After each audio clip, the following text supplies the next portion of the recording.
What's the grossest thing you've done for an A+? When Professor Clayton asked me to come to his house for dinner to discuss my final grade, I knew exactly what that meant. The guy had been staring at me all semester with those creepy divorced dad eyes, and now he wanted his shot. But I needed that A+ to graduate with honors and get into law school. I put on my shortest skirt and the push-up bra that made me look like I had actual cleavage. My roommate Sarah watched me get ready with her mouth hanging open. I told her it was just dinner to discuss my grade, but we both knew better. Professor Clayton was in his 40s with gray streaks in his beard, and always wore those wool blazers that smelled like mothballs. He'd lean over my desk during exams and breathe on my neck while checking my work. The drive to his house took 20 minutes and I spent the whole time practicing my excuse to leave early.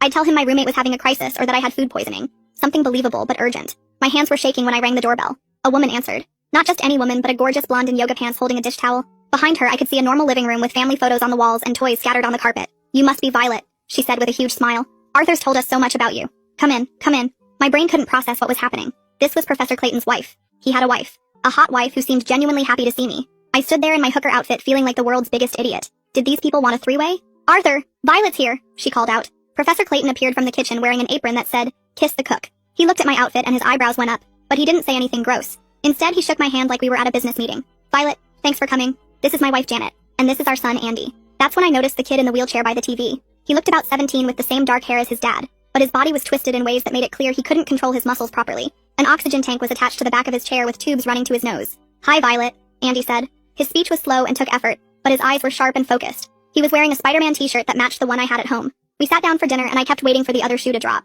I still thought maybe they were swingers or wanted me to join some weird cult, but dinner was just normal pot roast and vegetables while they asked about my classes and career plans. Andy tried to ask me about the new Marvel movie, but talking seemed to exhaust him. Finally, over dessert, Professor Clayton cleared his throat. "Here it comes," I thought. The weird proposition that would make sense of this whole night. "Violet, we invited you here because we need a favor," he said. "Andy's prom is next week and he doesn't have a date." I stared at him, then at Janet, then at Andy who was looking at his plate like it was the most interesting thing in the world. "We know it's a lot to ask," Janet jumped in, "but Arthur said you wear superhero shirts to class and love the same movies Andy does. We thought maybe you'd consider it. Just as friends, of course." My face burned with shame. Here I was, dressed like I was going to work a street corner, and these people just wanted someone to take their disabled kid to prom. Professor Clayton must have mentioned me because I was one of the only students who'd be nice enough to say yes. "I'll pay for your dress and everything," Professor Clayton added quickly, "and dinner wherever you want to go." Andy finally looked up at me. "You don't have to," he said. I know it's weird. Something about the defeat in his voice made my chest tight. I thought about all the proms I'd gone to with my quarterback boyfriends and how I'd taken it for granted that someone would always want to go with me. "I'd love to go with you," I heard myself say. The next week flew by.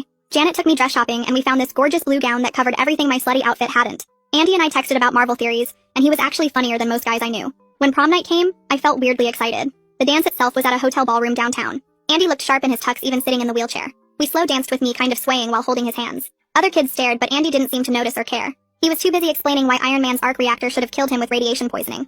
Around 10 o'clock, some kids from my economics class invited us to an after party. I almost said no, but Andy begged